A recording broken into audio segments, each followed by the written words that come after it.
The town said the cave breathed the devil's breath. Eric heard it hiss and stepped closer. Doesn't smell like brimstone. Smells like wet rock and something alive. A fissure in the floor hissed thick white steam, pouring warmth into the frozen dark. Easy, boy. Just warm air. If this is the devil's breath, he's got a strange way of showing it. The dog settled onto the warm stone without hesitation, as if it had known this place forever. What do you say, old friend? Think we can make a home here? Before the sun dipped behind the ridge, he had already decided. The cave was his now. Let them keep their fear. We'll keep the warmth. And so the Devil's Cave man moved into the breathing rock, where the steam rose constant and the winter never reached. By the next morning, Eric had dragged his few possessions into the cave. A bedroll, a pot, a worn book. The dog watched the entrance. Not much to show for 40 years, but none of it will freeze tonight. Preacher Hale appeared at the cave mouth before noon, his long coat stiff with frost, his Bible in hand. Eric, that hissing is the devil's breath. Leave this cursed ground before it consumes you. Preacher, I've been cold for 10 years. This cave is warm. I am not leaving. Warmth from the pit is still damnation. The whole town will shun you if you stay. They already shun me. At least here, I won't freeze while they do it. By sundown, the story had twisted through town. Eric was now the Devil's Cave man, a fool courting damnation. I forbid any soul from approaching that cave. Let the Devil's Cave man reap what he sows. Fine. Let the devil keep me warm. Better than their cold charity. The days inside the cave blurred together. Eric learned the steam vent's rhythm. It never weakened, never stopped. Dry by morning. Every time. I haven't worn frozen wool in weeks. The dog never left the warm stone beside the fissure. It slept there, paws twitching, as if chasing rabbits in some sunlit dream. The walls sweat, clean water, just running down the stone.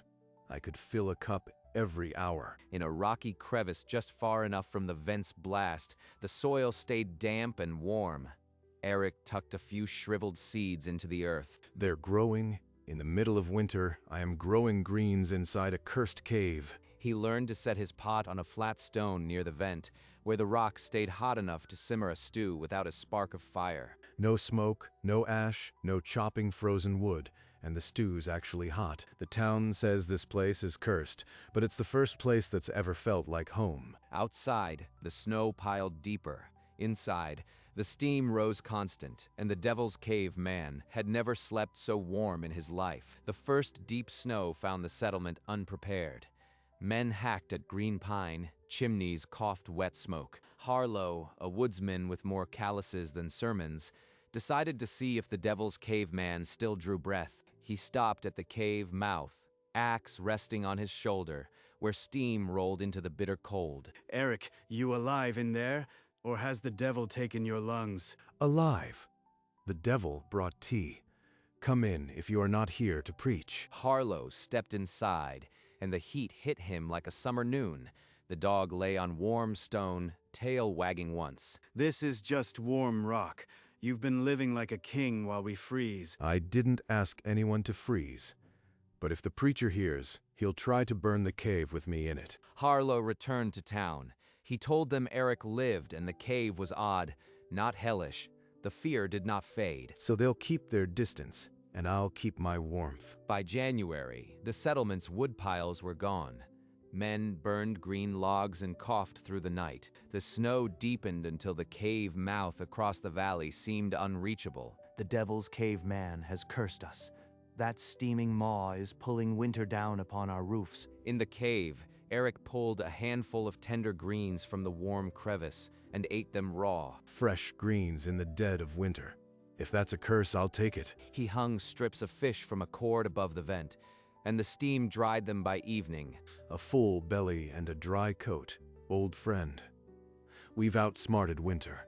Across the valley, Preacher Hale stood in the snow and raised his Bible toward the cave. Turn away from the breathing pit. Let the devil take his own, not us. But inside the cave, Eric heard nothing of it. The steam hissed softly, and he slept without a single cough. The knock came after dark. a frantic tapping on the cave's stone throat.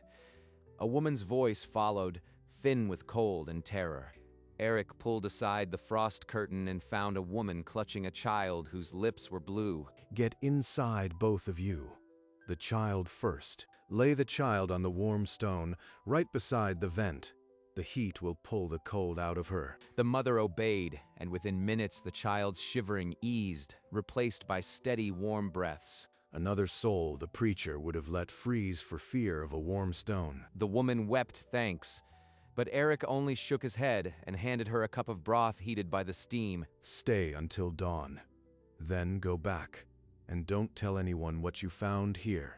She told the first neighbor she saw the next morning. And now the secret is out. The town will have to decide. Over the following nights, more shapes stumbled to the cave. Old men, young couples, anyone with frozen lungs and nothing left to burn. Eric never asked questions. He moved them toward the warm stone and let the steam do its work. Preacher Hale learned of it from a trembling parishioner who could no longer keep the secret. They creep to the cursed cave like moths to a pit of fire. I'll put a stop to it. The next evening, he stood on the path with a lantern and a staff, ordering every soul back to the settlement. Eric appeared at the cave mouth, the dog at his side, steam curling around him like a shroud. Preacher, if you are so certain this place is evil, come inside and see for yourself. Feel the heat. Look the devil in the eye if you dare. I will not set foot in that den of temptation. You will not seduce me with your hell warmth. Then stand in the cold and watch. But you won't stop me from keeping children alive. The preacher did not move, but behind him, the town watched, and some began to wonder which man spoke the greater truth. 3 days later, a warm wind struck. It melted snow onto every woodpile, then froze again, sealing every log in ice. No one could start a fire. The settlement's chimneys went cold, and the coughing turned to silence. Harlow gathered the able-bodied and led them toward the mountain. The preacher rushed after, shouting curses, but no one turned back. All of you, get inside, all of you. The cave swallowed them into its warm throat. Women clutching infants, men with frost-scarred hands, even the preacher, last through the entrance, hollow-eyed. Preacher Hale stood just inside the entrance, staring at the hissing vent, and for the first time said nothing. The steam rose through them all, a constant breath, and the cave became a refuge not even the preacher could deny. You argued with the preacher and won. I argued with Winter. The preacher just got in the way, and now the cursed cave is a meeting hall. My quiet is gone. But not all the cold could be undone by steam. The preacher's youngest, a boy of 7, had taken the frost deep into his lungs. Preacher Hale slipped outside the cave and knelt in the snow, praying until his knees numbed. Lord, don't take my son, not for my pride, not for my pride, not for my blindness. When he returned, Harlow stopped him. Eric saved a child last week. Let go of your pride. The preacher's jaw tightened, then broke. He lifted his son and pushed through the crowded cave until he found Eric near the vent. He held out his son like an offering, face tear-streaked and broken. Eric, I was wrong. Please, save my boy. Eric said nothing. He took the child, laid him on the hottest stone, and pressed his own coat over the small chest. An hour passed. Then the boy's eyes fluttered open, and Preacher Hale dropped to his knees, weeping into his hands. No satisfaction, only the weight of what fear had nearly cost. At dawn, Preacher Hale stepped out of the steaming entrance, his son warm and breathing inside. The settlement gathered in the snow. I called this cave cursed. I called Eric a devil's fool. But last night, his steam saved my son. It is no devil's breath. It is a mercy. Eric, I bear the sin of this town's fear. Will you forgive us? Stand up, preacher. I am not the one you need forgiveness from. It's just the earth breathing. No curse, just heat that's been here since the world was made. A murmur passed through the crowd. The word breath took on a new sound, no longer a hiss of the pit, but the sigh of the earth. Don't thank me. Thank the rock. And maybe stop calling things damned before you understand them. Then we will learn. Eric, you've given us more than warmth. You've given us the truth. This cave is not a curse. It's a gift. Eric turned back toward the cave, the dog at his heels, leaving the town to digest what could not be argued against. The steam rose unchanged, but the curse that had clung to it was gone, and the town, for the first time all winter, drew a warm breath without fear. By the following week, Eric was no longer a hermit but a reluctant teacher. He led the townspeople through the cave's warm throat, pointing out its secrets. The hottest rocks are directly above the vent. Dry your wood here, stacked on stone, not the floor. Soon the cave walls were lined with split logs steaming gently, and even the dampest pine burned bright within hours. So that's why your fire never smoked. You've been cooking without a spark. They're learning fast, maybe too fast. This cave isn't mine anymore. He showed them the warm crevice where greens grew, and women began planting seeds there, laughing at the miracle. There's a side fissure back there. Cooler steam. Set your cooking pots on those rocks. It'll simmer all day. We'll eat better this winter than any winter before. I never asked for an audience. Just the quiet. But the quiet is gone. Yet the steam rose constant, and the cave that had been a curse became the heart of a shivering town. In late February, the sky turned iron again, and the wind swung north. The wood piles were gone. The last of the dried logs wouldn't last a week. Eric, if the vent dies, we're finished. There's nothing left to burn in the whole valley. The vent won't die. I've been watching it for months. It's steady as a heartbeat. But the crowding grew worse. Families argued over sleeping spots, and a man struck another over a cup of warm water. Set your pots here and here. The steam turns to water on the cold stone. No one fights over water if there's enough for all. You've turned steam into food, water, and fuel. The Lord's hand is in this. I've turned it into a cramped, noisy mess. But they're alive. The storm screamed for 3 days and nights. When it finally broke, the snow outside was deeper than a man's shoulders. We made it. By God, we made it. Every one of us. Eric sat against the cave wall, the dog's head on his leg. The town had survived, but the quiet he once owned felt like a debt no one could repay. Spring crept into the valley with mud and bird call. The drifts shrank, and the first families moved back to their cold cabins. They still want me here, as if I am the caretaker of their salvation. Harlow and the preacher asked him to stay, to manage the steam, to teach the young ones, to become the cave's keeper forever. Forever in a cave that was never meant to be a village. I didn't find this place for them. You've learned enough. The steam will be here long after I am gone. But the preacher insisted, "You are the heart of this place now." Eric felt the walls closing in, no matter how wide the cave had grown. I remember when it was just me and the dog. The hiss was company enough. That night, Eric sat by the vent while the dog slept. He touched the warm rock and made a decision. I'll leave before the next snow. They don't need me anymore, and I need the quiet back. They'll call me ungrateful, but I didn't save them for a thank you. I saved them because no one should freeze for fear. Before the first rooster sounded across the valley, Eric rolled his bedroll and stepped out of the cave that had saved them all. He did not look back. The dog padded beside him, ears forward, as if it knew the mountains held other warm hollows. We'll find another one, old friend. The earth doesn't run out of breath. He hiked higher than the town's timberline, where the snow still clung in crusts and the air was thin. Near noon, he spotted a crack in the rock face, barely visible, breathing a thin wisp of steam into the cold. Another vent. Not as strong, but more than enough for two. The cave was small, a stone throat just deep enough for a man and his dog. But inside, the stone was warm. By evening, he had gathered enough dry moss to soften the floor, and the dog was already asleep on the heated rock. Quiet again, just the hiss, and the dog breathing. The first night in the new cave, Eric slept deeper than he had in months, and dreamed of nothing at all. By mid-morning, the cave lay empty of Eric. Harlow found only the cold ashes of a last fire and a single worn glove on a stone. He's gone, slipped away without a word. Search the mountains. He can't survive alone up there. He survived here alone while we shunned him. He'll survive there too.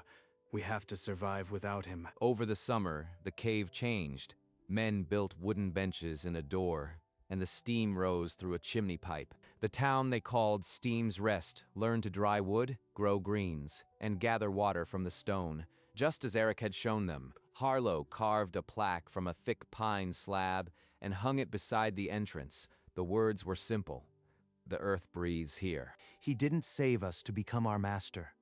He saved us so we could stand on our own. Wherever he is, I hope he's warm. And the steam rose unchanged, a constant proof that the curse had never been anything but fear. 5 winters came and went above his small cave, each one gentler than the last. Eric's beard grayed, his steps slowed, but his eyes held the same calm. Beside the vent, a young dog stretched and yawned, the great-grandson of the one who had first settled here.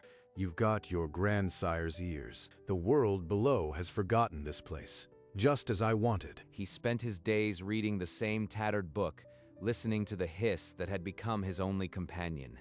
Quiet, just the hiss and the dog breathing. The steam never weakened. It rose as it always had, indifferent to the man who had made it a legend. Eric needed nothing the valley could offer.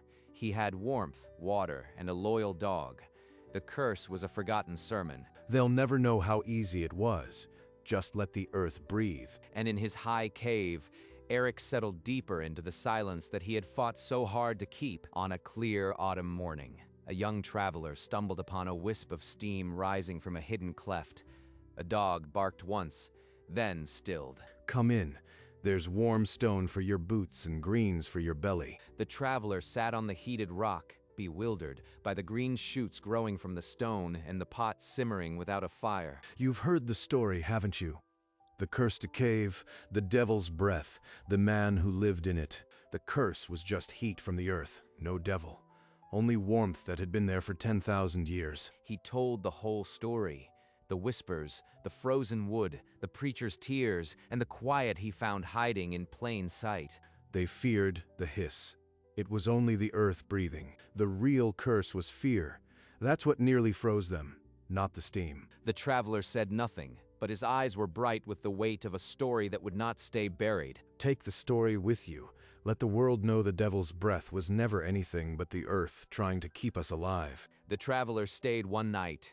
At dawn, he turned to Eric with a final question. He asked if Eric ever missed the town. I missed the quiet more. The steam never judged me. The young man nodded once, then slipped out into the cold. His pack was heavier with a story that would outlast them both. Eric watched until the pines swallowed the traveler whole. Then he turned and stepped back into the steam. The dog rose, stretched, and resettled on the warm stone, as if the world had never knocked. Now the truth walks beyond this mountain. Let it. The fear can't follow. He picked up his worn book and found his place again, the pages soft from years of steam. Quiet again. Just the hiss and the dog breathing. And high in his hidden cave, the man once called Cursed welcomed the silence back like an old friend. That night, by a campfire miles from the steaming mountain, the traveler opened his journal and began to write. He recorded every word Eric had spoken: the curse, the frozen wood, the preacher's tears, and the quiet truth of the earth's breath. He sketched the steam vent in the margin, a simple crack, a curl of vapor, so that no one could mistake the source. In the decades that followed, that journal passed along trade routes. The story of the breathing stone reached distant valleys and mountain outposts. The original cave became a landmark. Travelers came to see the vent that had once been called the Devil's Breath. The townspeople, now proud, pointed to the wooden plaque: "The earth breathes here." And the lesson that had cost so much to learn was finally free. There was no curse, only fear. Eric remained on the high mountain, unknown to most who passed below. His steam never stopped, his quiet was never stolen again, and the story of the cursed cave that kept a man warm all winter became a truth that outlived the coldest years. In Steam's Rest, the children gathered around the old preacher by the breathing vent. Let me tell you of a man who defied a curse and taught us all to listen. He told of the hissing cave, the frozen wood, and the night Eric had saved his son. He taught us that the earth breathes, and there was no devil in it, only warmth. The children listened, wide-eyed. The steam's hiss, The only other sound, Preacher Hale, had long since become the keeper of the story, ensuring no child ever feared the vent again. Steam's Rest grew around the breathing stone, its cabins warmed by the same heat that once had been shunned, and each winter, when the snow piled deep, the old preacher would gather the young ones and repeat the lesson. Fear almost froze us, but the earth's breath kept us alive.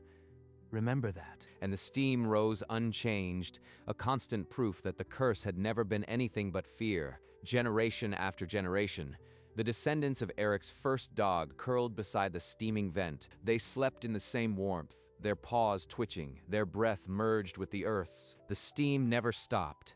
It rose through every winter, every sermon, every memory. The fear that had once choked the valley faded into the stone, forgotten as a nightmare. Steam's Rest grew outward, but the cave remained its heart, pulsing with quiet heat. Children who had never heard the word curse ran their hands through the warm air. The dogs never questioned the warmth.